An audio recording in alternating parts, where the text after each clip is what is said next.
আসসালামু আলাইকুম। সম্মানিত কুয়েত প্রবাসী, আশা করি সবাই খুব ভালো আছেন।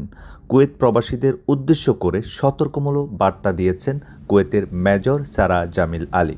তিনি বলেছেন, কুয়েতে সোশ্যাল মিডিয়ায় প্রচুর আমরা লেনদেন করে থাকি। সোশ্যাল মিডিয়ায় most of the people are active. So এখানে অনেক ফ্রড হচ্ছে, যা বর্তমানে আগের তুলনায় অনেক বেশি। সো অনেকে আমরা যেটা করি, ফেসবুক বা বিভিন্ন জায়গায় অ্যাডভার্টাইজমেন্ট দেখে আমরা ইনস্টলমেন্ট বা টাকা লোন নেওয়ার চেষ্টা করি, ধার নেওয়ার চেষ্টা করি, যা আপনাকে অনেক অনেক ট্র্যাপে বা বিপদে ফেলে দেয় তারা লোন দেওয়ার কথা বলে। সেকেন্ডলি হচ্ছে, অনেকে ইনস্টলমেন্টে যাদেরকে আমরা চিনি না, বিভিন্ন অনলাইন শপ থেকে বা বিভিন্ন মাধ্যমে আমরা পারচেজ করি ফোন কিংবা বিভিন্ন অ্যাক্সেসরিজ। সো এই ধরনের ফোন কিনা থেকে বা ইনস্টলমেন্টে লোন নেওয়া থেকে সাবধানতা অবলম্বন করতে বলা হয়েছে বারবার। এবং পাশাপাশি কিছু ওয়েবসাইট আছে, আপনাদেরকে বিভিন্নভাবে লিঙ্ক দেয় হোয়াটসঅ্যাপে কিংবা ফেসবুক লিঙ্কে। এই ধরনের ওয়েবসাইট বা লিঙ্কে প্রবেশ করার পূর্বে আপনাকে শতবার চিন্তা করতে হবে আপনাকে, মানে যারা ফ্রড তারা আপনাকে ট্র্যাপে ফেলতেছে কিনা।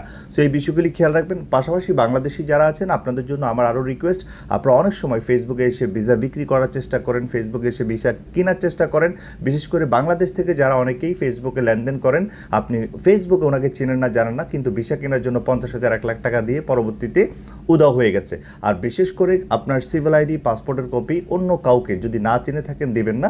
আর অবশ্যই এই ধরনের সাবধানতা অবলম্বন করতে হবে।